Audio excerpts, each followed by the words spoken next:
ಹಗ್ಗದರವಿಯ ತಂದು ಹಿಗ್ಗಿ ಹೊಲಸಿದಿ ತಂಗಿ ಹೆಗ್ಗಣವಾಯಿತವ್ವ ತಂಗಿ ಶರೀರ ಅನ್ನುವಂತ ಅಂಗಿ.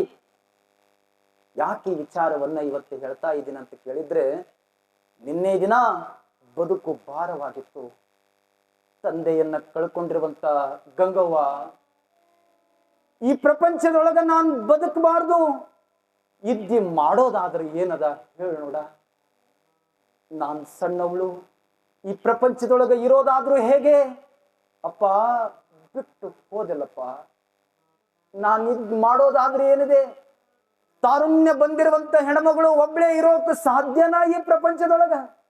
ಜನ ನನ್ನ ಸುಮ್ಮ ಬಿಡುತ್ತೇನು? ಅಲ್ಲ ಸಲ್ಲದ ಮಾತುಗಳಿಂದ ನನ್ನ ಮನಸ್ಸಿಗೆ ನೋವಾಗುತ್ತ. ಇನ್ನು ಈ ಪ್ರಪಂಚದೊಳಗೆ ಇರಬಾರ್ದು. ತಾಯಿ ನನ್ನನ್ನು ಅನಾಥಳನ್ನಾಗಿ ಮಾಡಿ ಹೋದಳು. ತಂದೆ ನೀನು ನನಗೆ ಬಿಟ್ಟು ಹೋದಲ್ಲಪ್ಪ, ಇನ್ನಿರಬಾರ್ದು. ನಾನು ಕೂಡ ನಿನ್ ಜೊತೆನೆ ಬರ್ತೀನಿ, ನಿನ್ನ ಹಿಂದೆ ನಾನೊಂದು ಅನ್ನುವಂತ ಮಾತನ್ನ ಎದೆಯೊಳಗ ಗಟ್ಟಿ ಮಾಡಿಕೊಂಡು ಊರೊಳಗಿರುವಂತ ಮಠದ ಹಿತ್ತಲದೊಳಗಿರುವಂತ ಬಾವಿ, ಒಂದು ಕ್ಷಣ ಬಾವಿಯನ್ನ ನೋಡ್ತಾಳೆ. ಒಳಗಿರುವಂತ ಗಂಗಾ ಮಾತೆಯನ್ನ ಕಣ್ತುಂಬ ನೋಡಿ ಕಣ್ಣೀರು ಹಾಕ್ತಾಳೆ ಗಂಗವ್ವ. ಅಮ್ಮ, ನಾನ್ ನಿನ್ ಗರ್ಭದೊಳಗ ಬಂದು ಲೀನವಾಗ್ತೀನಿ, ನಿನ್ನೊಳಗೆ ಬಿದ್ದು ನಾನು ಪ್ರಾಣ ಬಿಡ್ತೀನಿ. ಬಿದ್ರೆ ಅವ್ವ ಅಂತ ಕರೆದ್ರೆ ಅವಿಲ್ಲ.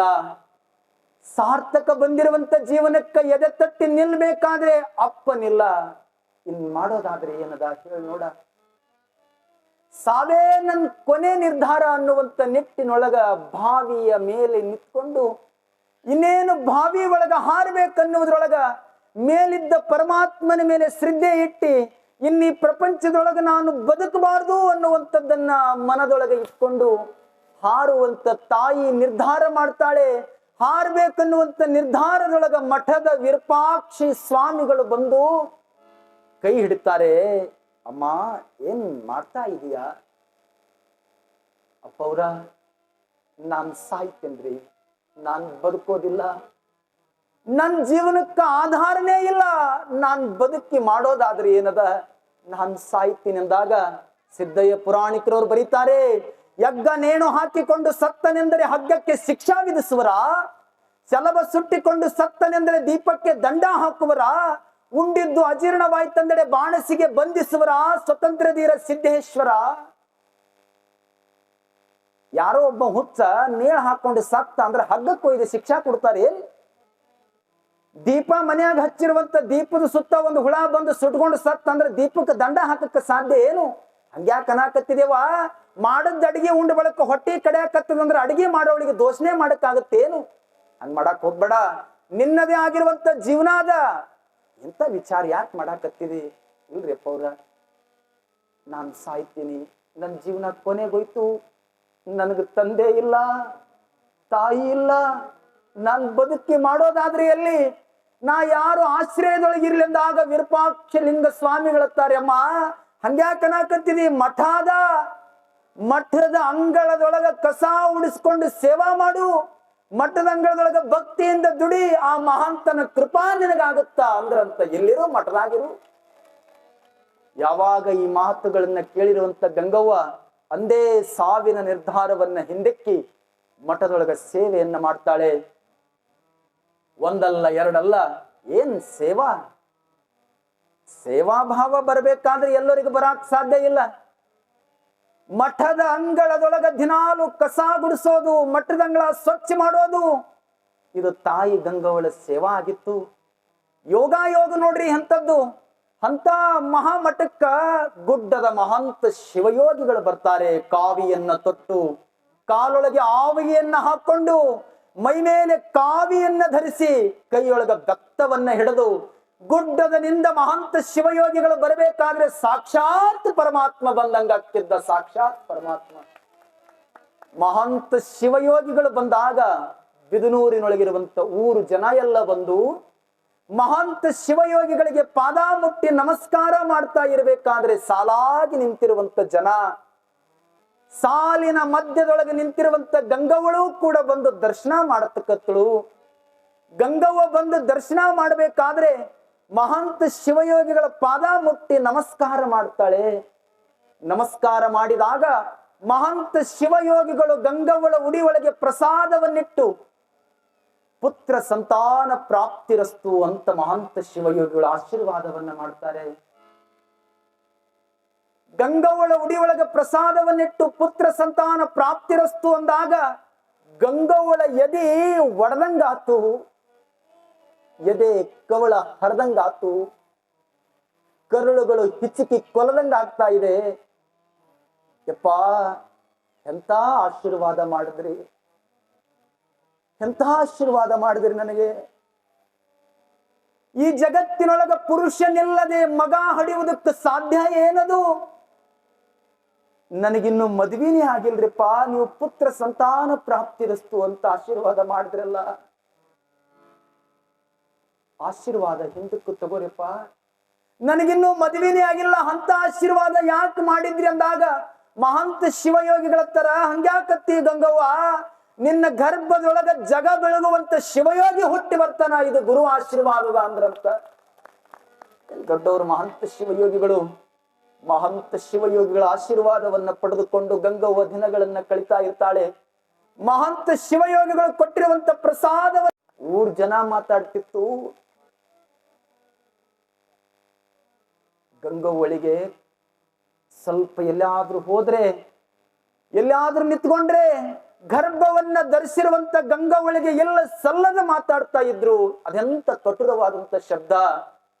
ಒಳಗಿರುವಂತ ಬಸಿರಿನ ಪಿಂಡ ಜಾರತನ ಮಾಡಿದಾಗ ಬಸರಾಗಿರುವಂತ ಗಂಗವ್ವಳದಳಗಳು ಅಂದಾಗ ಗರ್ಭವತಿ ದರ್ಶಳಂದಾಗ ಪ್ರಪಂಚಕ್ಕೆ ಕಂಡು ಗಂಗವ್ವತ್ತಳ ನಾನ್ ಜಾರ್ತನ ಮಾಡಿಲ್ರೋ ಯಪ್ಪ, ನನಗೆ ನೀವು ಜಾರ್ತನ ಮಾಡೀನಿ ಅಂತ ಅನಾಕ ಹೋಗ್ಬೇಡ್ರಿ, ಜಾರತನವ ಮಾಡಿದೆ ನಮ್ಮ ಜಂಗಮನೊಡಗೂಡಿ ಎನ್ನುವಂಥದ್ದನ್ನ ತಾಯಿ ಪದಬಿಂಬಿಸಿ ಹಾಡ್ತಾಳೆ. ಈ ಪದ್ಯನೇ ಸಾಕ್ಷಿ ಅನ್ನೋದನ್ನ ಹೇಳ್ಬೇಕಾಗುತ್ತೆ. ಇಷ್ಟು ಮಾತ್ರ ಸತ್ಯ.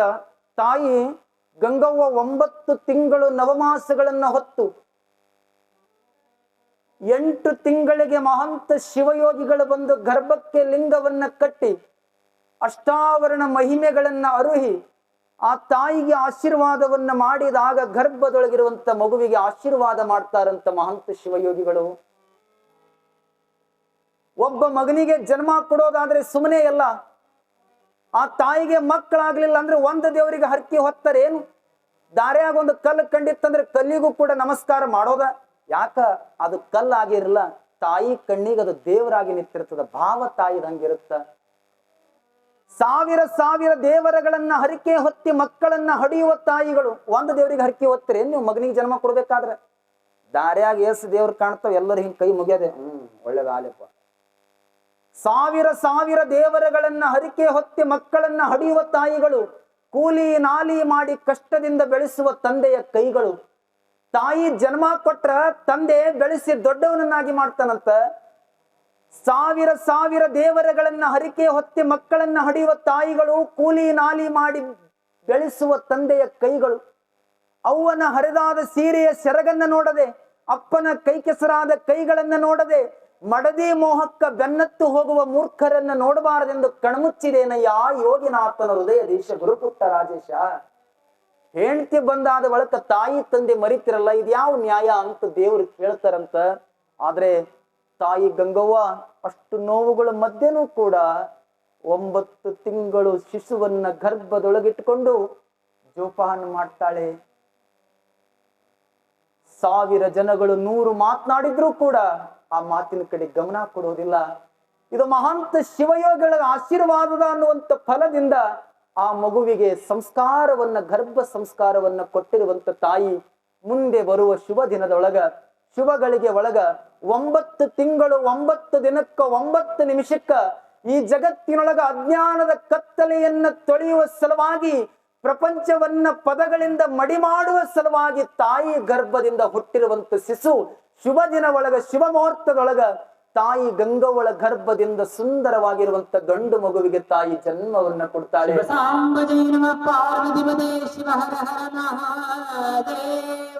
ಶ್ರೀ ಗುರು ಮಹಂತ ಮಡಿವಾಳೇಶ್ವರ ಮಹಾರಾಜ್ ಕಿ ಜೈ, ಶ್ರೀ ಶೈಲ ಮಲ್ಲಿಕಾರ್ಜುನ ಮಹಾರಾಜ್ ಕಿ ಜೈ. ಅವತ್ತಿನ ದಿನಮಾನಕ್ಕೆ ತಾಯಿ ಗಂಗವ್ವಳಿಗೆ ಬೇನೆ ಎದ್ದಾಗ, ನೋವಾದಾಗ ಯಾವ ಸೂಲಗಿತ್ತಿನೂ ಕೂಡ ಬಂದು ಗಂಗವ್ವಳ ಬೇನೆಯನ್ನ ತಡೆಯೋದಿಲ್ಲ. ಗಂಗವ್ವಳ ಹೆರಿಗೆಯನ್ನ ಮಾಡೋದಿಲ್ಲ.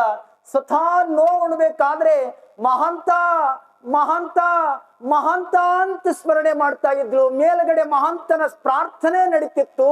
ಮಹಾಂತನ ಶಿಷ್ಯನಾಗಿರುವಂತ ತಾಯಿ ಗರ್ಭದಿಂದ ಮಡಿವಾಳ ಶಿವಯೋಗಿ ಹುಟ್ಟಿ ಬರ್ತಾನೆ ಅನ್ನೋದನ್ನ ಇವತ್ತಿನ ಪುರಾಣದೊಳಗೆ ನಾವೆಲ್ಲರೂ ಕೂಡ ಕೇಳ್ತಾ, ಅವತ್ತಿನ ದಿನಮಾನದೊಳಗೆ ನೋವುಗಳನ್ನುಂಡು ಸುಂದರವಾಗಿರುವಂತ ಮಗುವಿಗೆ ಜನ್ಮ ಕೊಡ್ತಾಳೆ. ಹುಟ್ಟಿದ ಮಗು ಅದು ಗಂಡು ಮಗು ಆಗಿರುತ್ತೆ. ಆ ಮಗುವಿನೇ ಕಥಾನಾಯಕನಾಗಿರುವಂತ ಮಡಿವಾಳ ಶಿವಯೋಗಿಯಾಗಿ ಬೆಳಿತಾರೆ.